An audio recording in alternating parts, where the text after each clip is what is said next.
आज की जो हमारी कहानी है यह बड़ी ज्ञानवर्धक है। यह कहानी आपको आपके जीवन में ढेर सारी प्रेरणा देगी। इस कहानी को पूरा सुने। आज की जो कहानी है यह कबूतर और कबूतरी का प्रसंग है। इस कहानी में आप जानेंगे कि जिस घर में बेटियां होती है, जिन पिता के यहाँ बेटियां होती है, वो उनकी परवरिश कैसे करती है और उनका अंत क्या होता है। किसी भी घर में पुत्री का जन्म लेना कितना शुभ होता है, कितना खास दिन होता है। जिस घर में जिस दिन पुत्री जन्म लेती है, शास्त्रों में ऐसा बताया गया है, जिस घर में पुत्री जन्म लेती है वह बड़ा भाग्यशाली होता है।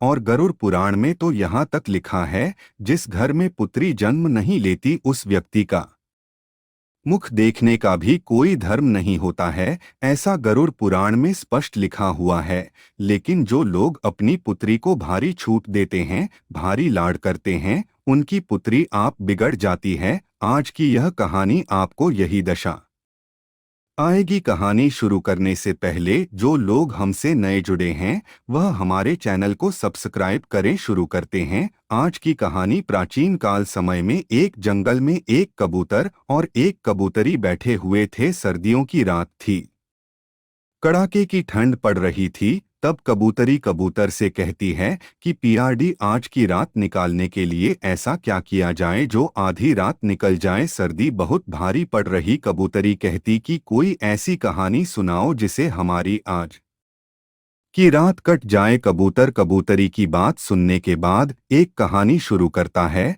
और कबूतरी से कहता है कि तुम ध्यान से सुनो, बड़ी ज्ञानवर्धक और बड़ी प्रेरणादायक कहानी सुनाने जा रहा हूँ। यह कहानी एक सेठ और उनकी स्त्री की कहानी है। अब कबूतरी बड़े ध्यान से सुनती है और कबूतर कहानी शुरू करता है। जो लोग इस कहानी को सुन रहे हैं वह इस कहानी को पूरा सुने। कबूतर कहानी शुरू करता है कि एक नगर में एक सेठ रहता था। उस सेठ के वहां पर एक पुत्री ने जन्म लिया। जब पुत्री ने जन्म लिया तो सेठ के घर में बड़ा अजीब खुशी का माहौल रहा। वह अपनी पुत्री से इतनी मोहब्बत करता था, इतना लाड करता था, इतना प्यार करता था कि इसकी कोई सीमा नहीं थी। पुत्री को कुछ कहने की जरूरत नहीं पड़ती थी। वह पहले से पुत्री की हर इच्छाओं को पूरी करता था। सेठ की लाड प्यार ने अपनी पुत्री को इतना बिगाड़ दिया था कि वह किसी की नहीं सुनती थी। इतनी नकारा हो चुकी थी, किसी काम में उसका मन नहीं लगता था। सुबह 11 बजे से पहले बिस्तर से नहीं उठा कर दी थी। घर वाले यदि कुछ कहते तो उनको 10 बातें सुनाती थी। दिन भर जवान लड़कों के साथ इधर उधर घुमा कर दी थी। रात को 12 बजे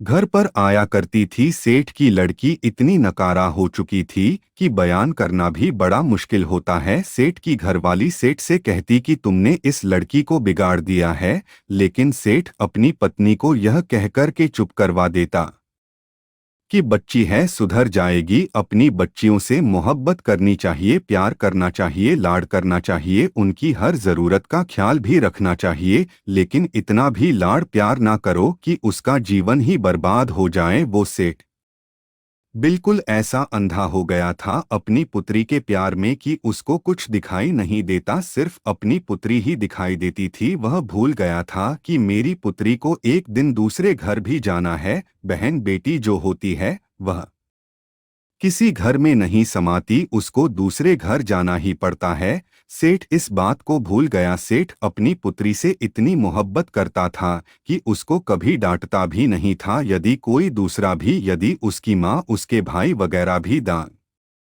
दे तो उनसे भी सेठ लड़ता था, मना करता था। वह यही कहता कि अभी बची है, सुधर जाएगी। अपनी पुत्री को हमेशा अच्छे संस्कार दे चाहिए। हर माता पिता को अच्छी तरह से मालूम होता है कि उनकी पुत्री को एक दिन जवान होने के बाद दूसरे घर में जाना पड़ता है। पुत्री की हर गलती को माता पिता सहन कर सकते हैं, लेकिन ससुराल वाले कभी भी बर्दाश्त नहीं करते हैं। इसलिए पुत्री को अच्छे संस्कार दो। कबूतर कबूतरी से इस बात को कह रहा है और कबूतरी ध्यान से सुन रही है। कबूतर आगे कहता है कि अब सेठ की बच्ची जवान हो चुकी थी। अब सेठ को एक चिंता सताने लगी थी कि कोई अच्छा सा बार, अच्छा सा रिश्ता ढूंढ के और मेरी पुत्री की शादी करूं। यह सपना हर माता पिता का होता है। जिस घर में लड़कियां जन्म लेती है, हर माता पिता का यह सपना होता है कि वह अपनी पुत्री की अच्छे घर में शादी करें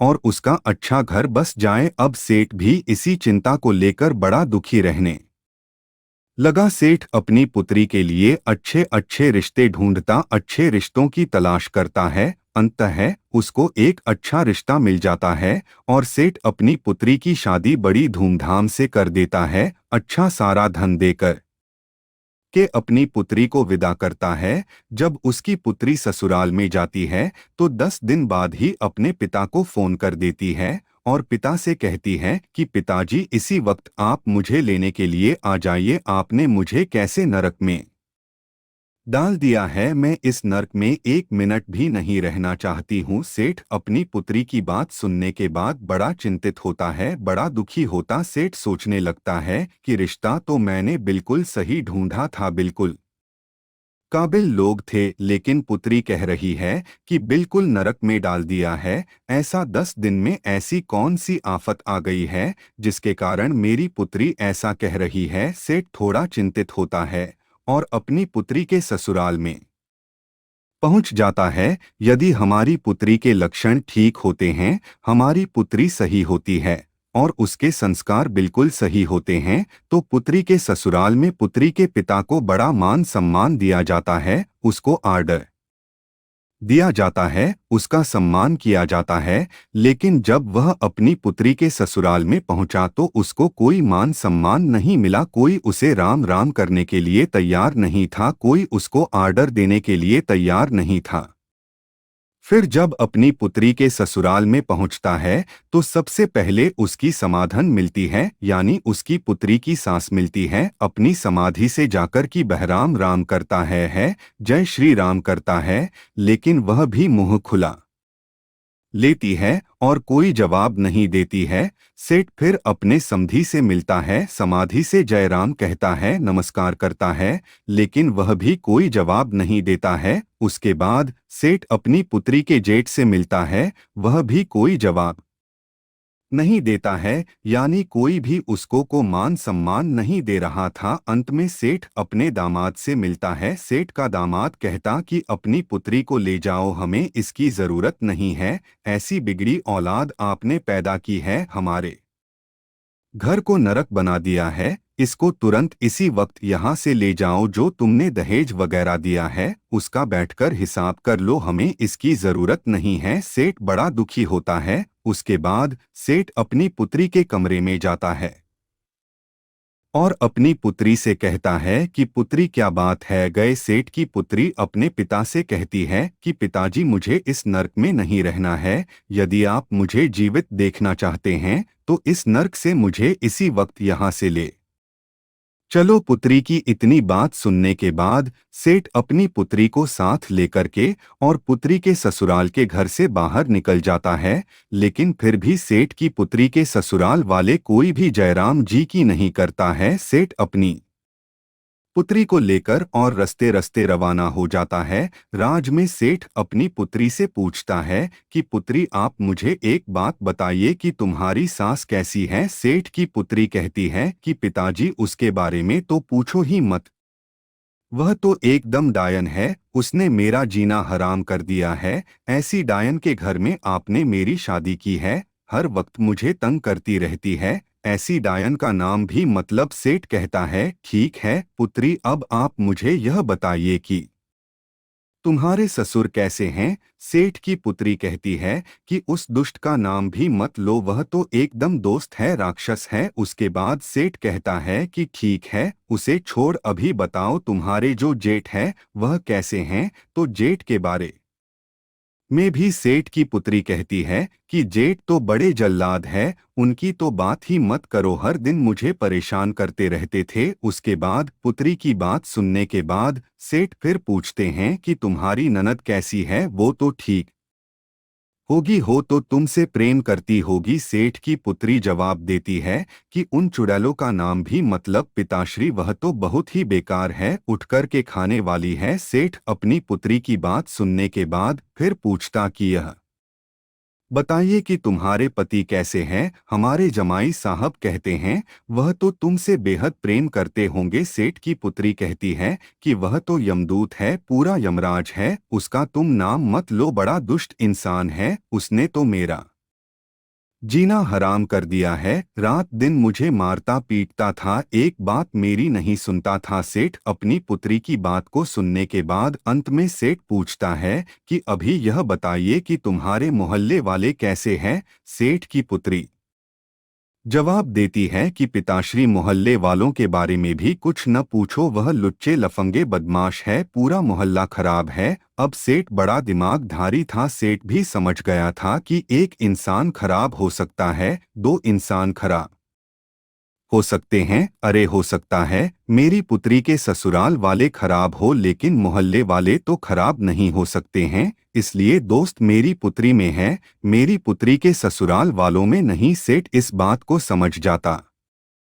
है कि सारा नतीजा मेरी लाड़ प्यार का है। यदि मैं अपनी पुत्री को इतना लाड़ प्यार नहीं करता है, उसको अच्छे संस्कार देता, तो यह नौबत खड़ी नहीं होती। सेठ चुपचाप अपनी पुत्री को लेकर के अपने घर आ जाता है। जैसे ही सेठ की पुत्री अपने घर में कदम रखती है तो उसकी जो भाभियां थी वह भी मुंह फुला लेती है। सेठ की पुत्री सोचने लगती है कि मेरी भाभी आज मुंह क्यों खुला रही है, हर रोज मेरे से बड़ा प्रेम किया करती थी, मीठी मीठी बातें करती थी, मगर आज मुझे देखकर मुंह फुला रही है। वह अपनी भाभी से जाकर पूछती है, ऐसी क्या बात है, तुमने मुझे देखकर मुंह क्यों बुला लिया। तो वह कहती है कि मुंह नहीं खोला तो क्या करूं, तुम्हारी शादी कर दी, तुम्हें ससुराल भेजा था, लेकिन तो फिर से मेरी छाती पर मूंग दलने के लिए आ गई हो, इसलिए आज के बाद तुम मेरे से बात मत करना। उसकी भाभी उसको फटकार देती है।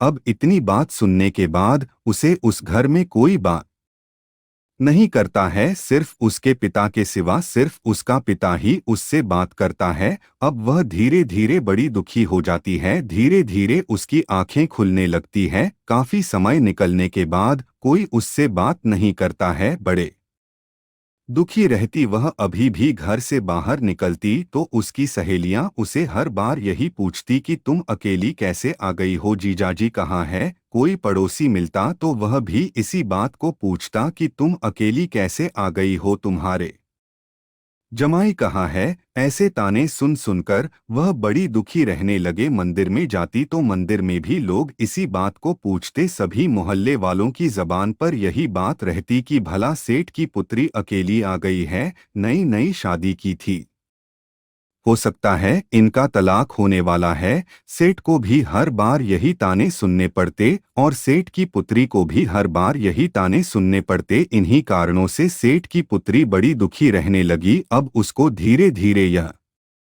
ज्ञान हो गया था कि सारी गलती की जद में हूँ और मेरी गलती की वजह से आज मेरे पिता का स्तर भी नीचे झुक गया है। लेकिन अपने ससुराल में जाने के लिए तैयार नहीं थी। वो यही कहती थी कि पिताजी, इससे अच्छा तो यह होता कि मैं कुंवारी रह जाती है। यदि आप मेरी शादी नहीं करते तो बहुत ही अच्छा हो। काफी समय निकलने के बाद सेठ अपनी पुत्री के कमरे में जाता है और अपनी पुत्री को देखता है तो वह बड़ी चिंतित, बड़ी दुखी दिखाई देती है। सेठ अपनी पुत्री के पास जाता है और कहता है कि पुत्री, क्या बात है, आज बड़ी दुखी दिखाई दे रही हो। सेठ की पुत्री कहती है कि पिताश्री, में बड़ी दुखी हो, यदि आप मेरी शादी नहीं करते तो मैं बहुत सुख से रहती, लेकिन मेरी शादी करके आपने मुझे दुख के सागर में धकेल दिया है।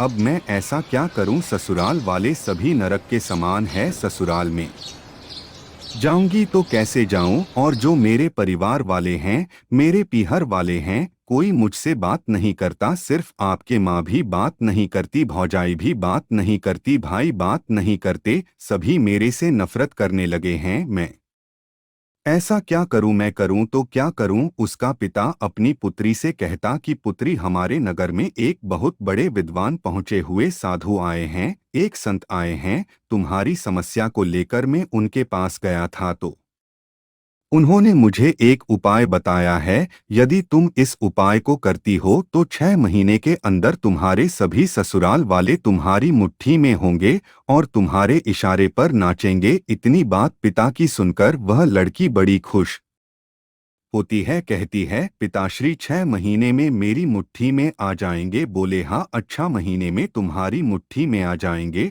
तो कहती हैं कि पिताश्री उपाय मुझे जल्दी से बताइए, मैं उपाय को जरूर करूंगी। उस लड़की का पिता अपनी पुत्री को उपाय बताता है और कहता है कि 6 महीने तक एक मंत्र का जाप करना है और साधना करनी है। यदि तुम इस कार्य को करती हो तो मात्र 6 महीने में तुम्हारे सभी ससुराल वाले, तुम्हारे पति, तुम्हारे जेठ, तुम्हारे ससुर, तुम्हारी सास, सभी तुम्हारी मुट्ठी में होंगे और तुम्हारे इशारे पर नाचेंगे। जैसा तुम कहोगी वैसा ही होगा। तुम उस घर की रानी बन जाओगी, तुम उस घर की मालकिन बन जाओगी। पुत्री बड़ी खुश होती है, लेकिन कहती कि पिताजी, यह तंत्र मंत्र वाला काम मेरे से नहीं होता है। कोई सादा सुगम रास्ता मेरे को बताइए। सेठ फिर कहता कि ठीक है पुत्री, यदि तो मंत्र का जाप नहीं कर सकती तो मंत्र का जाप मैं करूंगा, तुम सिर्फ साधना कर लेना। पुत्री कहती कि साधना कैसे की जाती है। सेठ बताता है कि साधना आपको इस तरीके से करनी है। तुम्हें 6 महीने तक बिल्कुल मौन रहना है। तुमसे कोई भी कुछ कहे बिल्कुल जवाब नहीं देना है। हर इंसान की बात को सुननी है, हर इंसान के पैर को छूना है। यही साधना होती है। सेठ की पुत्री कहती कि पिताश्री मात्र 6 महीने में हो जाएगा ना, इससे ज्यादा मेरे से नहीं हो पाएगा। लेकिन सेठ कहता है कि हाँ बिल्कुल 6 महीने में हो जाएगा। सेठ की पुत्री तैयार हो जाती है। सेठ अपनी पुत्री को लेकर फिर से पुत्री के ससुराल में जाता है। जैसे सेठ पुत्री के ससुराल में जाता है तो सामने उसे अपनी पुत्री की साफ नजर आती है। वह उसे बुरी तरह भटकाती है। कहती है कि तुम पहले आए थे तभी मना कर दिया था कि तुम्हारी पुत्री की हमें जरूरत नहीं है, इसे वापस ले जाओ। ऐसी बिगड़ी हुई औलाद आपने पैदा की है, इसकी हमें जरूरत नहीं है। उसको बुरी तरह भटकाती है। कोई रामा श्यामा नहीं, कोई आदर भाव नहीं, कोई मान सम्मान नहीं। अपनी सास की ऐसी हरकतों को देखकर उस सेठ की लड़की भारी गुस्सा करती है। लेकिन सेठ अपनी पुत्री से इशारों में कहता है कि पुत्री, तुम्हें साधना करनी है, साधना का ध्यान रखो। 6 महीने तुम्हें मौन रहना है, जो भी कुछ कहे सबकी आज्ञा का पालन करना है। लेकिन फिर भी कहते हैं ना कि पुत्री का पिता हमेशा सिर झुकाकर रहना पड़ता है, इसलिए वह सर झुकाकर सारी बात को सुनता है और अपनी समधिन से कहता कि बहन जी, गलती हर इंसान से होती है, इससे भी गलती हुई, इसको एक मौका जरूर दिया जाए। अब यह सुधर गई है, अब यह ऐसा कुछ नहीं करेगी। काफी विनती करने के बाद उस लड़की की सास मानती है और राजी होती है कि ठीक है, यदि सुधर गई है तो मात्र 6 महीने तक इसके आदर भाव देखूंगी, उसके बाद इसको वापस भेज दूंगी और जिंदगी में उबारा कभी नहीं अपना होंगी। लेकिन सेठ सहज स्वीकार करता कि ठीक है, आप 6 महीने तक इसको अपने घर में रखी है। यह बिल्कुल शांत स्वभाव की हो गई है, बिल्कुल सुधर गई है। सेठ अपनी पुत्री को उसके ससुराल में छोड़कर के आ जाता है। सेठ की पुत्री अपने ससुराल में रहने लग जाती है। जाकर के अपनी सास के पांच होती है। साथ बड़ी आश्चर्यचकित होती है कि कुछ दिनों पहले तो यह बहुत भड़क रही थी, किसी की एक नहीं सुनती थी, हम पर हुक्म चलाती थी, बैठे बैठे खाती थी, लेकिन आज यह मेरे पाँव कैसे पढ़ रही है। वह बड़ी आश्चर्यचकित होती है। जेठ की पुत्री कहती हैं कि मां जी, मुझे आशीर्वाद दीजिए, आपका आशीर्वाद मेरे लिए बहुत महत्वपूर्ण है। यदि आप मुझे आशीर्वाद देंगे तो मेरी साधना सफल हो जाएगी। उसकी सास उसको आशीर्वाद देती है कि ठीक है, तुम खुश रहो। अब वह अपने घर में रहने लगती है। एक दिन की बात है, अपने ससुर के लिए वह चाय बनाकर ले जा रही थी। जब ससुर को जैसे ही चाय पकड़ाने आने लगी तो का हाथ में से छूट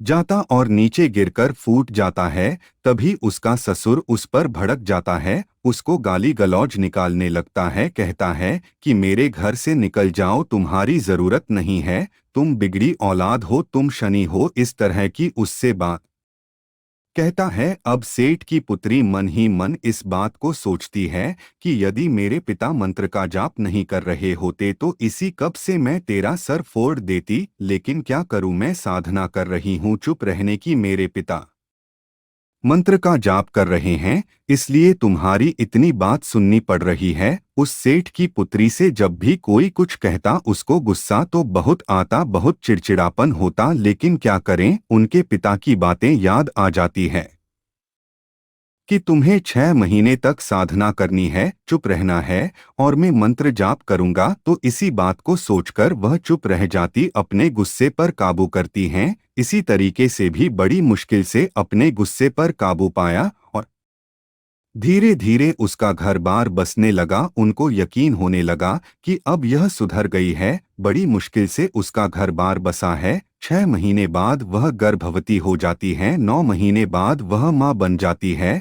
अब उसकी गृहस्थी बड़े आराम से चल रही थी। इसीलिए कहते हैं कि अपनी पुत्री को बेइंतहा लाड करना, उसको सर पर चढ़ाना बड़ा खतरनाक साबित होता है। अपनी पुत्री को प्रेम करो, मोहब्बत करो, हर चीज का ख्याल रखो, लेकिन इतना भी सर पर चढ़ावो कि एक दिन तुम्हें भारी पड़ जाए और उसका भी जीवन बर्बाद हो जाए। कबूतर अपनी कहानी अब समाप्त करता है। प्रिय दर्शकों, अपनी पुत्री को हमेशा अच्छे संस्कार देना चाहिए। हर माता पिता को यह अच्छी तरह मालूम होता है कि उनकी पुत्री को एक दिन जवान होने के बाद दूसरे घर में जाना पड़ता है। पुत्री की हर गलती को माता पिता सहन कर सकते हैं, लेकिन ससुराल वाले कभी भी बर्दाश्त नहीं करते हैं। इसलिए पुत्री को अच्छे संस्कार दो। हम उम्मीद करते हैं दर्शकों की इस कहानी से आप ढेर सारी प्रेरणा लेंगे। धन्यवाद।